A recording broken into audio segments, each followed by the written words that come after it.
தசாப்தமாக cinema துறையில் இருந்த இளைய தளபதி விஜய் அவர்கள் இப்பொழுது அரசியலுக்குள் நுழைந்து, அதாவது இந்த கச்சை தீவு என்கின்ற ஒருபோதும் தமிழ்நாட்டு மீனவர்களை பாதிப்படைய செய்கிற ஒரு விவகாரம் என்ற பாராளுமன்ற அமர்விலே வெளிநாட்டு அமைச்சர் மிக தெளிவாக சொல்லியிருந்தார்.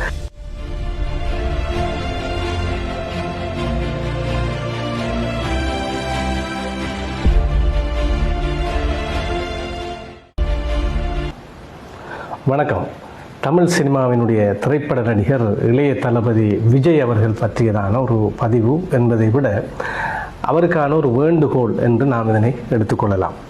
2-3 தினங்களுக்கு முன்பு மலேசியாவிலே ஜனநாயகன் திரைப்படத்தினுடைய ஆடியோ வெளியீட்டு விழா நடைபெற்றது. ஒரு விளையாட்டு திறந்தவெளி அரங்கிலே நடைபெற்ற அந்த போட்டி மலேசியன் புக் ஆஃப் ரெக்கார்ட்ஸ் கூட இடம்பெறும் அளவிற்கு அதிகமான சனத்திரல் மிகுந்த ஒரு நிகழ்வாக அது அமைந்தது.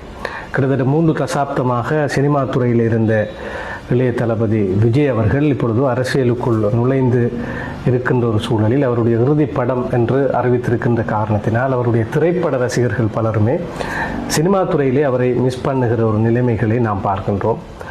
சினிமா துறையில் மாத்திரம் உச்சம் தொட்டிருக்கிறாரா, அல்லது அதிக சம்பளத்தை விட்டு அரசியலுக்குள் வருகிறவர் அரசியலில் எப்படி இருப்பார் என்பதான பல கேள்விகள் இருந்த சூழலில் தமிழ்நாட்டினுடைய அரசியலிலும் நடிகர் விஜய் அவர்கள் தவிர்க்க முடியாத ஒரு சக்தி என்கிற இடத்தை பிடித்திருக்கிறார். இன்னும் 2-3 மாதங்கள் தேர்தல் நெருங்குகிற சூழலில் தமிழ்நாட்டு அரசியலிலும் அவர் ஒரு மிக முக்கியமான சக்தியாக, ஏன் ஒரு முதலமைச்சராக வந்தால் கூட ஆச்சரியப்படுவதற்கில்லை என்கின்ற அளவிற்கு இன்றைய தமிழ்நாட்டினுடைய அரசியல் களம் விஜயை தவிர்த்து யாருமே எதையும் சிந்திக்க முடியாது என்கின்ற நிலைமைக்குள் வந்திருக்கிறது. ஒரு திரைப்பட நடிகராக விஜய் மீது அவ்வளவு ஈர்ப்பு கொண்டவனாக நான் ஆரம்பத்தில் இருக்கவில்லை. ஒரு நல்ல நடிகர் என்பதான ஒரு பார்வை, நல்ல என்டர்டெய்னர் என்பதான ஒரு பார்வை இருந்தது. ஆனால் ஒரு நல்ல பர்சனாலிட்டி என்பதான ஒரு பார்வை ஆரம்பத்தில் இல்லாமல் இருந்த ஒரு சமயத்தில் தான் பல்வேறு கட்டங்களில் அவர் எடுக்கிற துணிச்சலான முடிவுகள், அதே போன்று அந்த துணிச்சலோடு அவர் மிகவும் தைரியமாக முன்வந்து செய்த சில வேலைகளை பார்க்கிற போது தமிழ் சினிமாவில் ஒரு நடிகராக மட்டுமல்லாமல் ஒரு ஆளுமையாகவும் விஜய் முன்னே தெரிகிறார் என்கின்ற ஒரு கருத்து எனக்கு மட்டுமல்ல, இப்பொழுது பலருக்கும் வந்திருக்கிற ஒரு சூழலில் தான் இந்த வீடியோ நாம் உமக்காக தருகிறோம். எதற்காக இந்த வீடியோ என்றால், தமிழ்நாட்டை பொறுத்தளவிலே நான் இலங்கையைச் சேர்ந்தவர்கள், ஒரு ஊடகவியலாளனாக இருந்திருக்கிறேன், ஒரு அரசியல்வாதியாக இருக்கிறேன். இலங்கைக்கும் தமிழ்நாட்டிற்கும் இடையிலே அரசியல் என்று பேசுகிற போது எதை பற்றி பேசலாம் என்றால் முக்கியமான 2 விஷயங்கள் பற்றி பேசலாம். ஒன்று, இந்த ஈழத்து போர், இறுதிப் போரிலே நடைபெற்ற விடயங்கள் சம்பந்தமாக பேசுகிற போது தமிழ்நாட்டிலே இருக்கின்ற ஆட்சியாளர்கள் ஒவ்வொருவரும் இந்த விடுதலை போருக்கு சார்பானவர்கள், எதிரானவர்கள் என்கிற ஒரு பார்வை, மத்திய அரசிலே இந்த எமது நாட்டில் நடைபெற்ற யுத்தத்திற்கு இலங்கை அரசுக்கு சார்பாக இருந்தார்கள் இல்லை என்கிற ஒரு பார்வை என்ற ஒரு பார்வை இருக்கிறது. தமிழ்நாட்டு அரசியலிலும் பார்த்தோமாக இருந்தால் மிக மையமாக தன்னுடைய அரசியல் புள்ளியாக வைத்துக்கொண்டு சீமான் போன்றவர்கள் இயங்குவதும் இலங்கையினுடைய விடுதலை போர் சம்பந்தப்பட்ட விஷயம்தான். நாம் அதை பற்றி பேச வரவில்லை, அது ஒரு புறமாக இருக்கட்டும். 2வது விடயம் ஒன்று இருக்கிறது, அதாவது இந்த கச்சை தீவு என்கின்ற ஒரு விவகாரம். இந்த கச்சை தீவு என்கின்ற விவகாரம் எல்லோருக்குமே தெரியும். பாக்கு நீரிணை 22 கிலோமீட்டர் தொலைவிலே ராமேஸ்வரத்திற்கும் தலைமன்னாருக்கும் இடையில் இருக்கின்ற அந்த பகுதியிலே கச்சை தீவு நடுவிலே அமைந்திருக்கிறது. எனவே இந்த கச்சை தீவு 1974-76 ஆண்டுகளிலே ஸ்ரீமாவோ பண்டாரநாயக்கா இலங்கையினுடைய பிரதம மந்திரிக்கும் இந்திரா காந்தி தமிழ்நாட்டு பிரதம மந்திரிக்கும் இடையிலான ஒரு ஒப்பந்தத்தினூடாக இலங்கைக்கு தாரை வார்த்து கொடுக்கப்பட்டது. எனவே இவ்வாறு தாரை வார்த்து கொடுக்கப்பட்டதன் பிற்பாடு தமிழ்நாட்டு மீனவர்கள் தங்களுடைய வாழ்வாதாரத்தை இழந்து விட்டார்கள். நாளாந்தம் இலங்கை படையினரால் கைது செய்யப்படுகிறார்கள், துன்புறுத்தல்களுக்குள்ளாகிறார்கள் என்பதாக எப்போது இந்த அரசியல் பேச்சு வருகிற போதும் கச்சை தீவு விவகாரம் என்றால் தமிழ்நாட்டு மீனவர்கள் விவகாரம் என்பதாக பேசப்படுகிற ஒரு சூழலில் உண்மையிலே கச்சை தீவு விவகாரம் என்பது தமிழ்நாட்டு மீனவர்களினுடைய பிரச்சனை என்பதாக மட்டும் முதன்மைப்படுத்தப்படுவது நியாயமா என்பதான ஒரு கேள்வியையும் ஒரு தெளிவையும் இந்த காணொலியில் தருவதுதான் என்னுடைய நோக்கம். இந்த கச்சைதீவு விவகாரம் பேசப்படுகிற போது எப்போதுமே கச்சைதீவு என்றாலே தமிழ்நாட்டு மீனவர்களை பாதிப்படைய செய்கிற ஒரு விவகாரம். தமிழ்நாட்டுக்கு இருந்த கச்சைதீவை இலங்கைக்கு காங்கிரஸ் அரசு தாரை வார்த்து கொடுத்து விட்டது என்பதாகவே எல்லோரும் பேசுகிற ஒரு சூழலில் ஒரு ஊடகவியலாளனாக தலைமன்னார் பேசாலை போன்ற பகுதிகளிலே நான் சில நிகழ்ச்சிகளுக்காக சென்ற சமயத்தில் அங்குள்ள மீனவர்களோடு பேச கிடைத்ததிலே சில விடயங்களை கண்ணூடாக கண்டேன். அதாவது இந்த தலைமன்னார் பேசாலை போன்ற பகுதிகளில் இருக்கின்ற மீனவர்களுக்கும் இந்த கச்சேரி விவகாரம் ஒரு பெரும் பிரச்சனை தான். எப்படி பிரச்சனை என்றால், தமிழக மீனவர்கள் கச்சேரியை தாண்டி இலங்கையினுடைய கடற்பரப்பிற்குள் நுழைந்து அவர்கள் சட்டம் உலகளாவிய ரீதியில் தடை செய்யப்பட்ட டைனமைட் வெடிபொருட்களை பயன்படுத்தி, ரோலர்களை பயன்படுத்தி, தங்களுடைய சாதாரண பாரம்பரிய மீனவ கைத்தொழில் ஈடுபடுகின்ற எங்களுடைய வலைகளை எல்லாம், எங்களுடைய போட்டுகளை எல்லாம் அவர்கள் அழித்து விடுகிறார்கள் என்ற கவலையோடு இலங்கையிலும் பல மீனவர்கள் உட்கார்ந்திருக்கிறார்கள் என்கிற செய்தியை நடிகர் விஜய் உட்பட தமிழக அரசியல்வாதிகளுக்கு சொல்ல வேண்டிய ஒரு பொறுப்பு என்னிடம் இருக்கிறது. எப்போது கச்சேரிவு பிரச்சனை வந்தாலும் இது தமிழக பிரச்சனை, தமிழக மீனவர்களுடைய பிரச்சனை என்றே பேசப்படுகிறது. ஆனால் உண்மையில் இந்த கச்சேரிவு விவகாரத்தை நாம் பேசுகிற போதோ இலங்கையில் உள்ள மீனவர்கள் மிகப்பெரிய அளவில், நான் அண்மையில் 2024ஆம் ஆண்டு புள்ளி விவரங்களை எடுத்து பார்க்கிற போது கிட்டத்தட்ட 1670க்கும் மேற்பட்டவர்களினுடைய வள்ளங்கள் பாதிக்கப்பட்டிருக்கின்றன, வலைகள் சின்னாபின்னமாக்கப்பட்டிருக்கின்றன. தமிழக கடல் மீனவர்களால் அதிகம் பாதிக்கப்பட்டிருக்கின்ற இலங்கை மீனவர்களுடைய பெருந்தொகையானவர்களுடைய எண்ணிக்கைகளை பார்க்கக்கூடியதாக இருக்கிறது.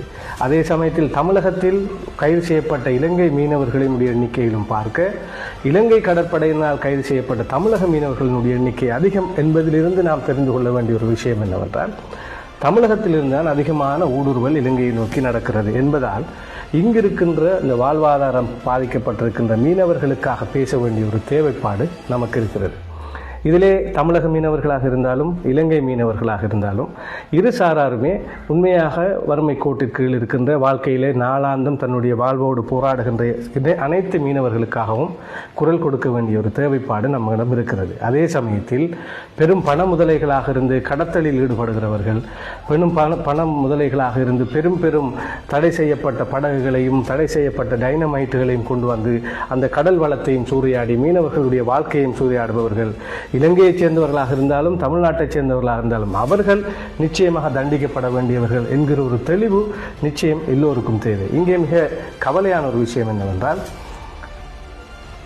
இலங்கை மக்களுக்காகவும் வேலுப்பிள்ளை பிரபாகரனுக்காகவும் இலங்கை மக்களுக்காகவும் பேசுகிறோம் என்கிற சீமான் கூட கச்சைதேவி விவகாரத்தை பேசுகிற போது தமிழக மீனவர் பிரச்சனை என்றுதான் பேசுவார்.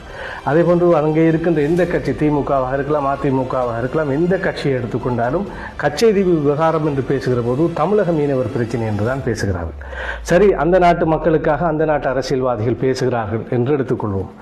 இங்கே பேசாலையிலும் தலைமன்னாரிலும் கிளிநொச்சியிலும் முல்லைத்தீவிலும் பாதிக்கப்படுகிற மீனவர்கள் தொடர்பாக இங்குள்ள அரசியல்வாதிகள் என்ன செய்கிறார்கள் என்று நாம் பார்க்கிற போதும் தமிழ்நாட்டிற்கும் இங்குள்ள தமிழ் கட்சிகளினுடைய அரசியல் பிரதிநிதிகளுக்கும் இடையிலே மிக நெருக்கமான ஒரு உறவு இருக்கிறது. பல விடயங்களிலும் தமிழ்நாட்டினுடைய ஆதரவு நமக்கு தேவை என்பதால் தமிழ்நாட்டு அரசியல் தலைமைகளோடு ஒன்றித்தே இலங்கையினுடைய அரசியல்வாதிகள் செல்கிற காரணத்தினால் இந்த மீனவர் பிரச்சனைகளை பெரிதாக தூக்கி பிடிக்கிற நிலையிலே இலங்கையில் இருக்கின்ற அரசியல்வாதிகள் இல்லை என்பதுதான் யதார்த்தம். இதன் காரணமாக இலங்கை மீனவர்களுடைய பிரச்சினைக்காக குரல் கொடுப்பதற்கும் யாரும் இல்லை என்கின்ற ஒரு அவலமான ஒரு நிலையில்தான் நடிகர் விஜய் அவர்கள் இப்பொழுது களத்திற்கு வந்திருக்கின்றார். அவர் இந்த விவகாரத்தை கையாளுகிற போது தமிழகத்திலும் இலங்கையிலும் இருக்கின்ற சாதாரண மீனவர்களாக இருக்கின்ற அவர்களுக்கு எல்லோருக்குமான ஒரு குரலாக அவர் ஒலிக்க வேண்டும் என்பதை நான் கேட்டுக்கொள்ள விரும்புகிறேன். இந்த கச்சைதீவு விவகாரத்தை எடுத்துக்கொள்வோம். கச்சைதீவு 1974ஆம் ஆண்டு சிறிமாவ பண்டாரநாயக்கவும் இந்திரா காந்தி ஒப்பந்தம் செய்ததன் பேரிலே இலங்கைக்கு இப்பொழுது சொந்தமாக இருக்கிறது. இலங்கையினுடைய வடமாகாணத்திலே யாழ்ப்பாண மாவட்டத்திலே நெடுந்தீவு பிரதேச செயலாளர் பிரிவிலே கச்சைதீவு இருக்கிறது. எனவே கச்சைதீவு ஒப்பந்தத்தின் மூலமாக தற்போது இலங்கைக்கு சொந்தம், இதில் மாற்று கருத்து இல்லை. இந்த கச்சைதீவிலே ஒப்பந்தம் செய்யப்பட்ட போது தமிழக மீனவர்கள் அங்கே வலைகளை உலர்த்தலாம் என்ற அனுமதி கொடுக்கப்பட்டது. அங்கே இருக்கின்ற புனித அந்தோனியார் கோயில் உற்சவத்திலே பாஸ்போர்ட் இல்லாமல் தமிழகர்கள் மீனவர்களோ தமிழக மக்களோ வந்து கலந்து கொள்ளலாம் என்ற அனுமதி அங்கே கொடுக்கப்பட்டிருக்கிறது. இது தவிர இந்த கச்சைதீவை சூழ உள்ள பகுதிகளில் மீன் பிடிக்க முடியாது என்கின்ற தடை அந்த ஒப்பந்தம் நிறைவேற்றப்பட்டு ஒரு 10 வருடங்களுக்கு பின்னர் அமலுக்கு வரும் வரையிலும் அந்த ஒப்பந்தத்தில் இடம்பெற்றிருந்தது. இப்போது இருக்கிற பிரச்சனை இதுதான். 2 நாடுகளுக்கும் இடையில மிக குறுகிய பரப்பிலே மீனவர்களுக்கு தங்களுடைய எல்லை எதை என்பதை கண்டுபிடிப்பதில் ஒரு பிரச்சினை.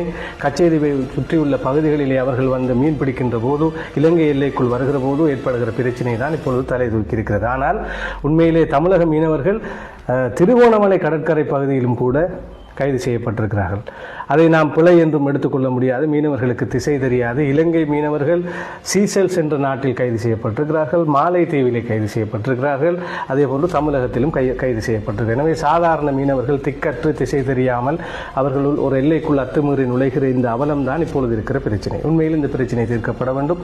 தமிழக மீனவர்களும் எல்லை தெரியாமல் சென்று அவர்கள் கைது செய்யப்படுகிற நிலைமைகள் தடுக்கப்பட வேண்டும். இதில் மாற்று கருத்தில் இதற்கு ஒரு உடன்பாடு எட்டப்பட்டு எல்லோரும் எல்லா இடங்களிலும் மீன் பிடிக்கக்கூடிய ஒரு சூழல் உருவாகமாக இருந்தால் அதனை நாம் பாராட்டுகிறோம். அதே சமயத்தில் இந்த ரோலர் படகுகள், அதே போன்று டைனமைட் வெடிபொருட்கள் போன்றவற்றை பாவிப்பது எந்த மீனவராக இருந்தாலும் அதை தடுப்பதற்கான நடவடிக்கைகள் எடுப்பதற்கும் துணிச்சலாக விஜய் போன்ற அரசியல் தலைமைகள் குரல் கொடுக்க வேண்டும் என்பது நம்முடைய வேண்டுகோள். இப்போது அரசியல் களத்திலே நாம் வருவோம். ஒருமுறை கச்சைதீவு தொடர்பாக மிக ஆக்ரோஷமாக செந்தமிழன் சீமான் அவர்கள், நான் நினைக்கின்றேன், ஒரு நேர்காணல் ரங்கராஜ் பாண்டே அவர்களால் நடத்தப்பட்ட ஒரு நேர்காணலிலே ஆக்ரோஷமாக பேசிக் கொண்டிருந்தார். ரங்கராஜ் பாண்டே அவர்கள் அவரிடம் ஒரு கேள்வி கேட்டார்.